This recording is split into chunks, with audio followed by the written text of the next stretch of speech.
Good afternoon, everyone. Apologies, I can't be there today. Obviously, I'm not there. That's why you're watching this video here. But Ruby's a little bit sick, so I'm staying home with her today.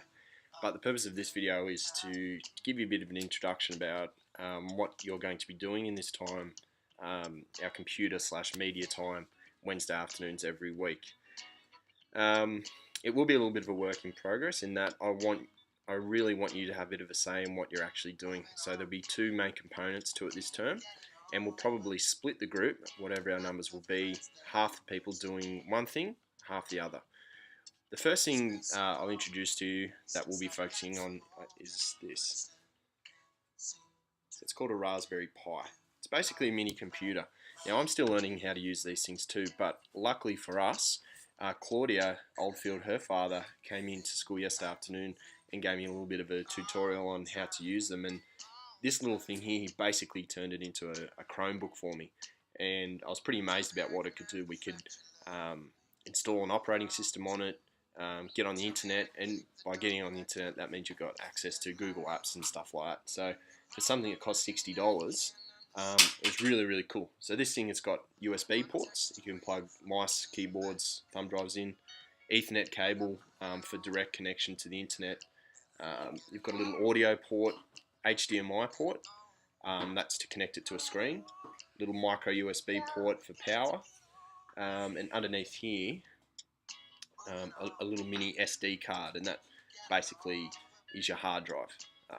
So that's something we're going to get into, and as I said, it's something new for me too, so it's a little bit of a work in progress, but between Claudia's dad and also Audrey's father, who has told me he's really good with these Raspberry Pis, he can help me with lots of things.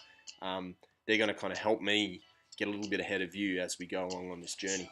So half of you will be getting the Raspberry Pis to begin with, and it'll be really basic at first. It'll be doing things like installing the operating system, and then we'll move on from there into coding and programming. For people who I can really trust, I'm going to allow these to go home. If there's any damage to them, I'll take responsibility for that. But the proof in how I can trust you will be how you're going in your classrooms.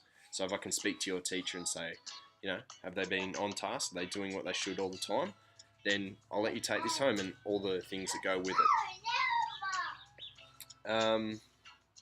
So that's about it for that. So next week we'll get started on that. But in the Google Classroom, you can see that I've provided some links to Raspberry Pi projects, so things you can do with them. And you can do heaps of simple things, so basic things like connecting lights, making them light up at certain times and things like that, all the way up to creating like little weather stations that we could put up around the school and monitor. Obviously, we'd have to buy more things to add to them, but I'm waiting for our head office to send us lots of cool stuff like that, along with our drones and 3D printers. So once they arrive at the school, we'll start talking more about those things when they actually arrive. So this is one of our big projects for this term and this year. So that's a Raspberry Pi. The second thing is, and the other half of the group, what you'll be doing is using the new iPod minis that the school has, and you'll be creating multimedia projects of your choice. So the big word you have to think about when you're making a video is purpose. What are you making the video for? Now I want you to indulge in something that you like. So you might make a skateboarding video, but you need to think about what are the components of that video? What do you want to teach people? Is it just a show-off video, which is fine, showing off tricks and stuff, or do you actually want to impart skills on people, so show them how to do things? And I know you're all very familiar with people on YouTube who show you how to do things, people who review games like PewDiePie, stuff like that. I am looking for something like that, but I want to see that you've taken the time to edit and really think about how you film. So I don't want, shaky camera all the time. I want to see that you've considered things like sound. So with these iPods, obviously, if you're outside and there's a little bit of wind, they do pick up the wind really bad. So if you've got a final product, it's the end of term and we're showing our work to everyone, but it's full of wind and I can't hear anyone, then I'm going to be saying to you, well, how come you didn't check that when you went to editing? Speaking of editing, when you do the filming, obviously the raw footage will stay on the iPod, but you'll be using, this one's flat, but you'll be using the iMovie app that's built into it. So that's what you use to actually edit and create your movies. So you'd be doing things like inserting, um, creating transitions, having titles attached to the front, maybe even having end credits. Hang on, bub. Come up here. Do you want to say that? Yeah. Who's that? So that's what I want you to do there is play with the features of iMovie. You might also utilize the GarageBand feature to add music into your movie. I would try and, like, really, to do a good 5-minute video, it might take you all turn to create something that's worthy of, showing off to other people, that goes for about 5 minutes. So I'd cap them at 5 minutes. Anywhere between 3 and 5 minutes for a movie would be really, really cool. It can be in groups, so you can have just 4 people just per iPod. I wouldn't really recommend you doing one movie by yourself. So when it comes time to doing the movies, you really need to give me a plan. So like a draft script, tell me what your purpose is, be able to articulate your purpose to me. Like, why is it worth doing that video?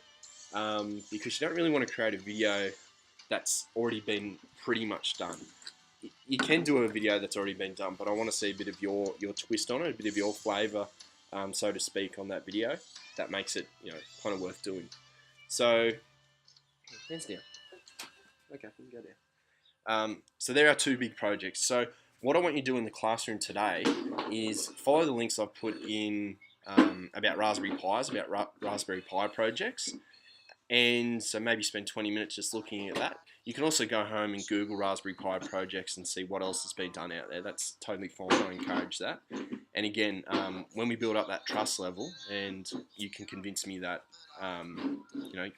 your teachers will tell me that you're doing the right thing in class, and we can start letting you take these things home so you can keep working on them there, which would be really good. And then the other thing is, maybe if you get the idea today about what your video you already want it to be, think about who you want in your group, and then start coming up with a bit of a vision and trying to define the purpose of that video.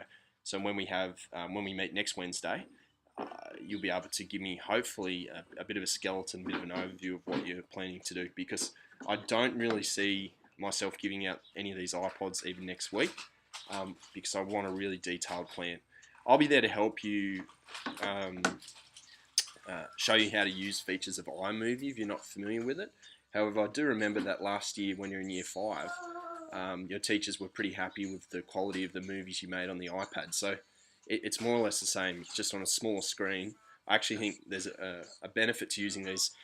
If you drop them, they're a bit harder to damage. They've got a pretty good case on them.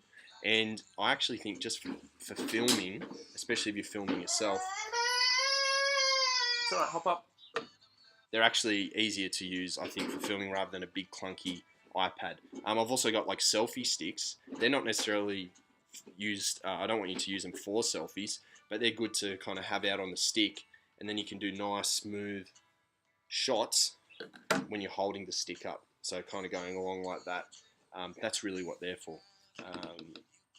So that's what you're doing today, this afternoon, while you're being supervised on the computers. You're researching Raspberry Pi projects and thinking about what your multimedia project might be.